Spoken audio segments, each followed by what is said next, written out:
तो ये एक गेस्ट टीचर्स के लिए बड़ी अच्छी बात है, उनके डिग्निटी के लिए, लाइफ के लिए।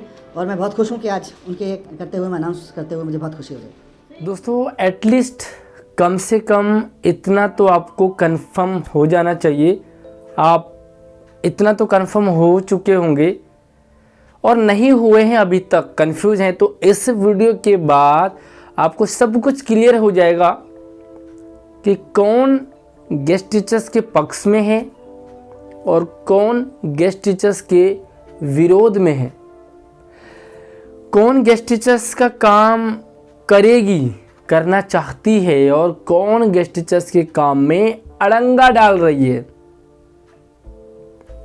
एटलीस्ट आपको इतना तो कंफर्म हो जाएगा इस वीडियो से कि अगर अपनी आवाज़ को उठाना है तो किसके खिलाफ उठाना है और किसके खिलाफ आपको धरना, प्रदर्शन या आंदोलन करना चाहिए। इस वीडियो के बाद सब कुछ क्लियर हो जाएगा आपको। अगर आप एक गेस्ट टीचर हैं तो वीडियो को ध्यान से पूरा ज़रूर समझें, एक कॉन्सेप्ट आपको ज़रूर क्लियर हो जाना चाहिए। हालांकि गेस्ट टीचर्स आज लगातार रिलीव होते जा रहे हैं, लेकिन जल्दी ही जल्दी आपको एक ऐसा एक्शन ले लेना चाहिए जो गेस्ट टीचर्स के लिए क्लियर कट डिसीजन लेकर के आए।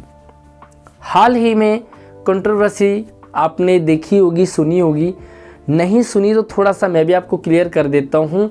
दिल्ली सरकार और एलजी के बीच में कंट्रोवर्सी थी, जिसमें कि उन्होंने दिल्ली शिक्षा विभाग ने, दिल्ली सरकार ने, दिल्ली के शिक्षा मंत्री जी ने एक प्रस्ताव रखा था दिल्ली के सरकारी स्कूलों के कुछ टीचर्स को विदेश ट्रेनिंग भेजने में, और उस पर अड़ंगा डाल दिया एलजी साहब ने।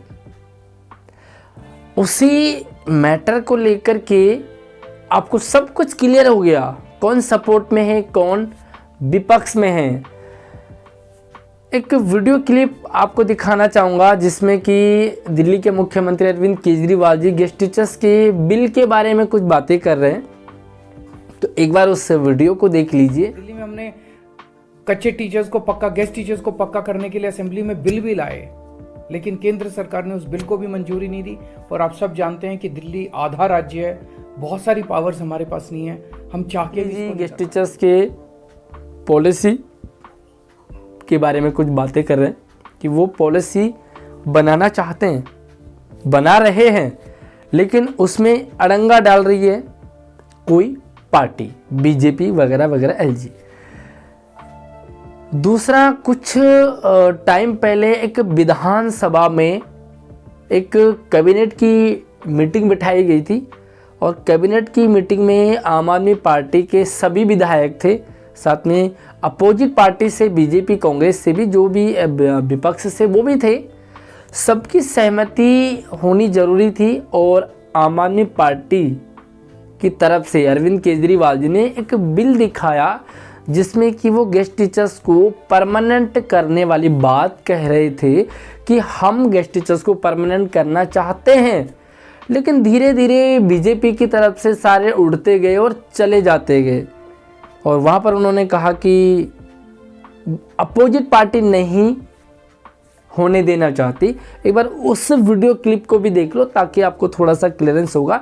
लेकिन मामला कुछ और ही है, सच कुछ और ही है, दिखता कुछ और है, छुपता कुछ और है, दिखाया कुछ और जाता है। एक बार क्लिप देख लीजिए। अपना काम कर दिया, अब आप अपना काम करके दिखाओ। मान लेते हैं एक बार के लिए, हमारा तो ये कहना भी हम सही है, एजुकेशन का मामला, ये सर्विसेज का मामला, लेकिन एक बार आर्ग्यूमेंट के लिए मान लेते हैं हमारे पाले में नहीं है, गेंद आपके पाले में, आपकी पावर है, तो जो भी प्रोसीजर करने आप प्रोसीजर करा के अब आप करा के दिखाओ ना, जैसे हमने करा के दिखा दिया उनको। भाई या तो आप करोगे या हम करेंगे। आज हमारे पावर में जितना काम था हमने सारा काम कर दिया, कैबिनेट से भी पास करा दिया, हाउस से भी पास करा दिया, एलजी के पास भेज दिया। आप इस बिल को नहीं मानते, मत मानो इस बिल को। अब जिस प्रोसीजर से एलजी साहब करना चाहते हैं, आपका एलजी है, आपने अपॉइंट किया, नहीं करे तो निकाल दो कल उसको, हटाओ उसको।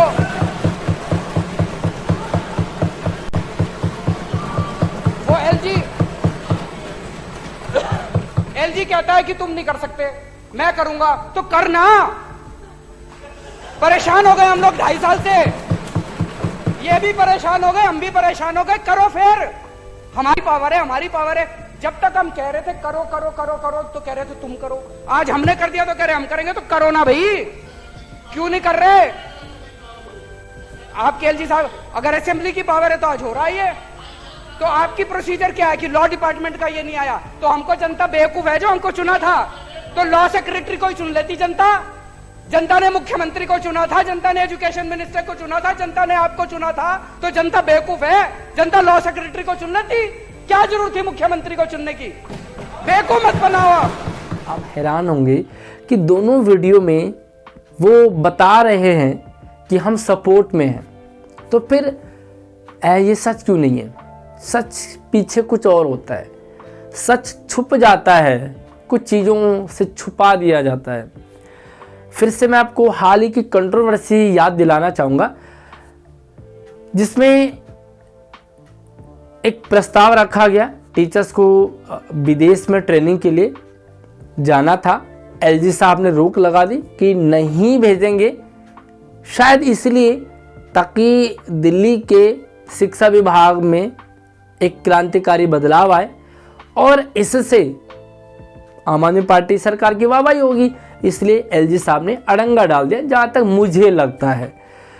उसके बाद जब ये अड़ंगा डाल दिया एलजी साहब ने, तो मुख्यमंत्री जी, उप मुख्यमंत्री जी, शिक्षा मंत्री जी और बाकी आम आदमी पार्टी के सारे विधायक पहुंच गए धरना देने, पहुंच गए एलजी साहब से मिलने, और वहां चले गए ये उनसे मिलने, पूछने कि आखिर क्यों रोका गया है। एक बात आपने और नोट किया होगा कि उन्होंने कहा कि एलजी साहब के पास ऐसी कोई पावर नहीं है जो वो सरकार के खिलाफ जाए, सरकार के खिलाफ जा सकें।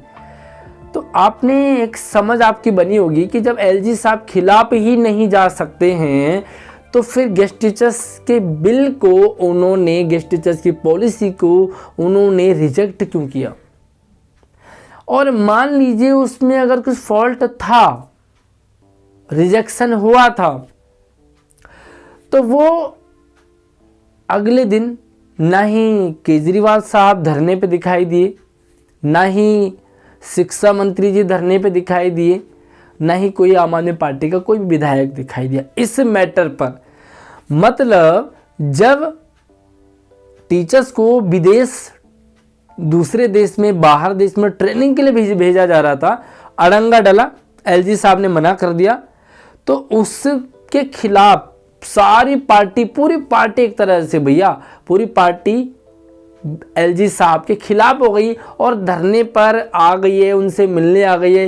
एक तरह से आंदोलन टाइप का सब छोटा सा था।